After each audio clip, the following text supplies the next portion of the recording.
তাহলে ফাইনালি বাঙালিদের কাউন্টডাউন শেষ হলো।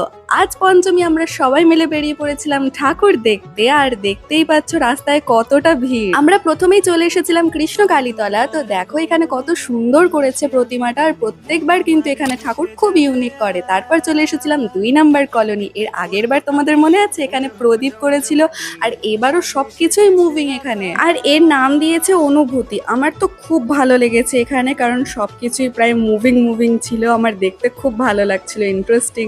তারপর চলে এসেছি, আরে কোথায় এসেছি আমার মনে নেই, কারণ এতগুলো ঠাকুর দেখেছি না, ঘেটে গেছে পুরো। যাই হোক, এটা চড়ক পুজো হয় ওই মাঠটা। তো এখানের থিমটা আমার ভীষণ ভালো লেগেছে, কারণ এখানে নারীদের বর্তমানে সমাজে অবস্থা দেখিয়েছে।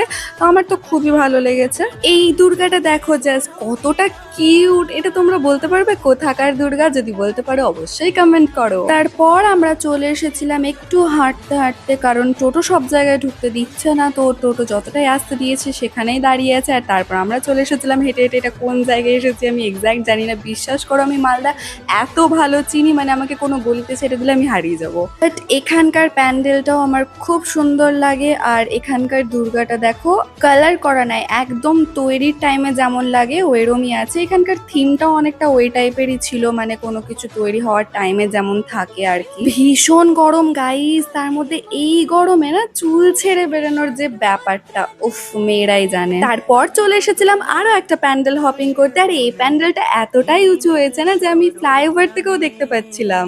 যাই হোক, ঠাকুর দেখতে দেখতে ভাই বোনের মধ্যে ঝগড়া দেখো গাইস। এদের মধ্যে কি নিয়ে ঝগড়া হয়ে গেছে আবার দুটার মধ্যে, আমাকে বুঝাচ্ছে আবার ওদের মধ্যে কি নিয়ে ঝগড়া হয়েছে। যাই হোক, আমি খালি চারিদিকে ফ্যান খুঁজে বেড়াচ্ছিলাম যে কোথায় ফ্যান আছে, আর আমি তার সামনে গিয়ে দাঁড়াবো। তারপর চলে এসেছি একদম ফ্যানের হাওয়া খেতে। ঠাকুর দেখতে বেরিয়ে গরমে সিদ্ধ হয়ে যাওয়ার পর যখন মণ্ডপে একটা ফ্যান দেখতে পায় না, তার থেকে আর ভালো প্লেস আর কিচ্ছু হয় না মণ্ডপে।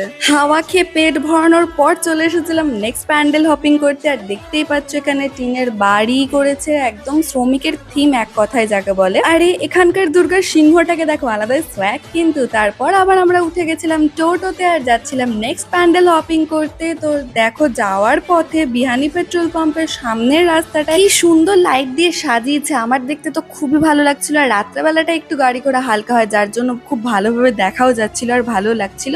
তারপর চলে এসেছিলাম নেক্সট প্যান্ডেল হপিং করতে। আর এটা কিন্তু কলোনির মাঠ, আই থিঙ্ক অনেক সংখ্য, ঠিক বললাম? দেখো ভুল বলে থাকলে কমেন্টে জানিয়ে দিও। যাই হোক, আবার বাড়ি যাওয়ার পথে একটা মণ্ডপে ঢুকে গেছিলাম। এখানে ফাঁকা ফাঁকা ছিল বলে একটু রিলস বানিয়ে নিচ্ছিলাম। রিলস তো মাস্ট, তাই না? দুর্গা পূজা ইজ ইনকমপ্লিট উইদাউট আর কত